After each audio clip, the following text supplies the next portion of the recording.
Bon avant-midi tout le monde. Troisième revue aujourd'hui, la troisième et la dernière pour aujourd'hui. Cette fois-ci, on a le Beast Hunters Voyager Class Ultra Magnus. On avait un autre Ultra Magnus qui était sorti, qui était un moule original, flat nose, un peu réminiscent du Robots in Disguise, qui justement était sorti dans la ligne Robots in Disguise.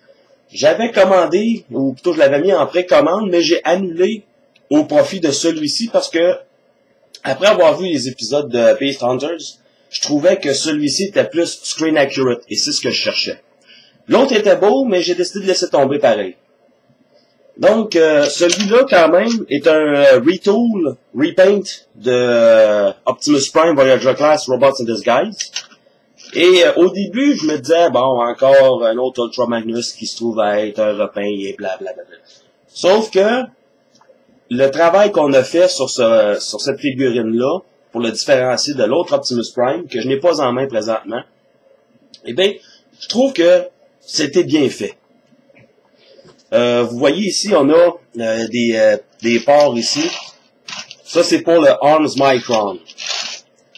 Et je ne l'ai pas, le Arms Micron. Et ça m'intéresse pas.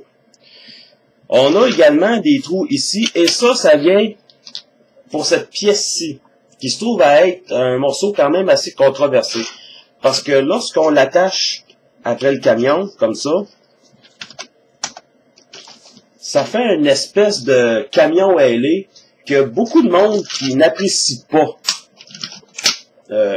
Franchement, moi j'aime bien, je trouve que ça donne un beau look au camion. Ça le différencie encore plus d'Optimus Prime. Et ce qui est plaisant, c'est qu'on peut avoir une espèce de clin d'œil au Optimus Prime Leader Class qui venait avec un jetpack similaire à ça. Donc c'est un beau clin d'œil. Vous voyez ici qu'il y a un trou également. Ultra Magnus vient avec la forge de Solus Prime. Là, on regarde, il y a deux tons. On a le gris mat et on a l'espèce de gris argenté. Et on a le peg qui vient ici. On peut, en travaillant un petit peu, le garder comme ça. Et ça fait un storage pour l'arme. Bon. Pour transformer Ultra Magnus en robot, c'est la même transformation à une ou deux petites exceptions près que le Robot in Disguise de Optimus Prime. On va commencer par détacher ces pièces-ci. Je vais le faire vite parce que vous avez sûrement déjà vu cette transformation-là quand même assez souvent. Il y a juste cette partie ici qui diffère dans le fond lors de la transformation. Je vais tenter de faire ça assez brièvement, sans tout de même le briser. Et comme vous voyez, un coup que toutes les pièces sont en place, le tout tient très très solidement. Donc c'est quelque chose que j'apprécie beaucoup. On va séparer cette partie ici. Et là, vous voyez, cette partie ici est sur une espèce de pivot à l'intérieur. Suffit de tourner dans le bon sens pour créer les grandes pads d'épaule caractéristiques à Ultra Magnus. Là, vous voyez, j'ai comme détaché le ball joint. Pas grave. Et ça se remet en place facilement. Ensuite, on va prendre cette partie ici, la grille, qui va faire apparaître la tête. Toute cette partie ici va remonter. Et ici, on a une espèce de pièce supplémentaire à sortir pour compléter le chest piece. On va ensuite tout remettre en place comme il faut pour que le tout tienne comme il faut. Attendez un tout petit peu. Et voilà. On ressort les mains. Et on va ramener les pièces vers le bas. Comme ça. On va ressortir la main. Ces parties ici vont aller comme ça. Et on sort les pieds. Et voilà, on a Ultra Magnus en mode robot. Et vous voyez, j'ai un petit défaut, très réparable, très facilement. Les ball joints au niveau des hanches sont un peu lousses. Un peu de vernis à ongles transparent et le tour sera joué. Et cet Ultra Magnus-là est vraiment une belle pièce de collection.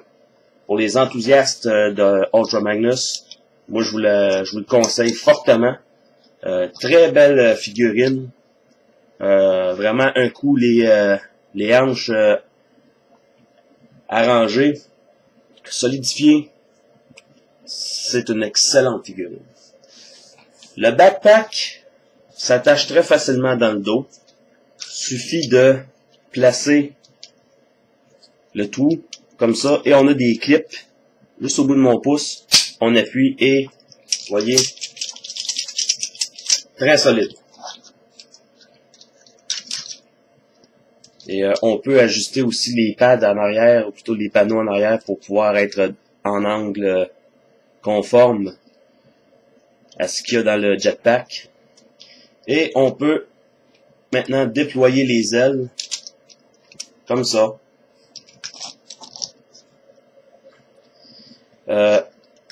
On peut rabaisser les épaules comme ça, les bouts des épaules, et en appuyant en arrière, on peut tirer les missiles, ou, si on le veut, on peut les clipper sur les côtés comme ça.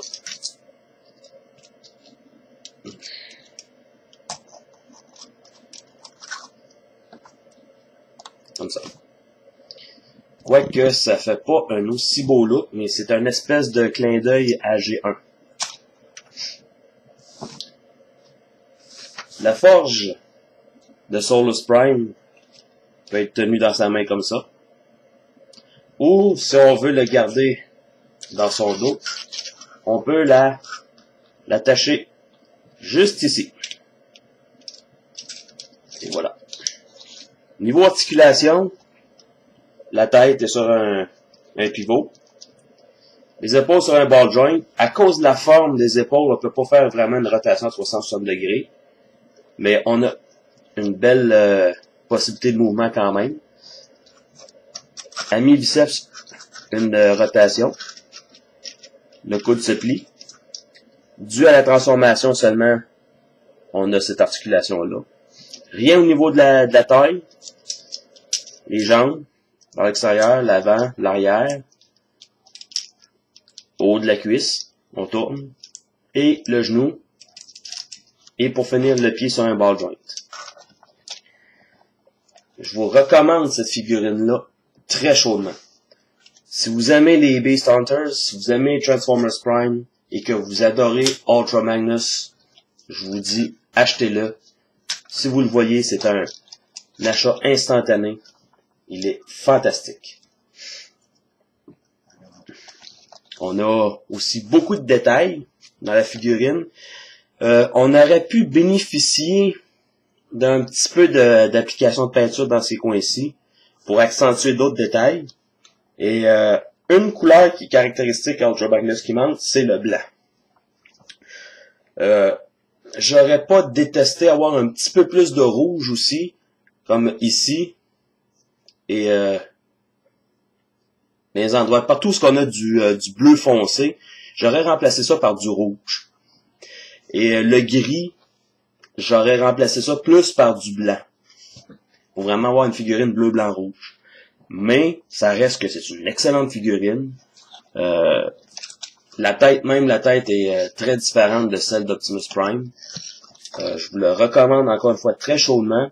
Et si comme moi vous avez un problème au niveau des ball joints des hanches, tout simplement du vernis à ongles clair, 2-3 couches, vous laissez sécher bien comme il faut, vous rattachez ça, le tout est solide, plus aucun problème. Je vous remercie d'avoir regardé mes vidéos. Faites des commentaires, continuez de me suivre. Et en passant, la troisième partie de Histoire de Transformers, comme vous savez, a été publiée. C'est la troisième partie du 5e épisode. La 4e partie du 5e épisode est en cours de montage. Là, je suis un petit peu obligé d'arrêter parce que j'ai plus de matériel de la part d'une des interprètes qui devrait finir de m'envoyer les répliques restantes très bientôt.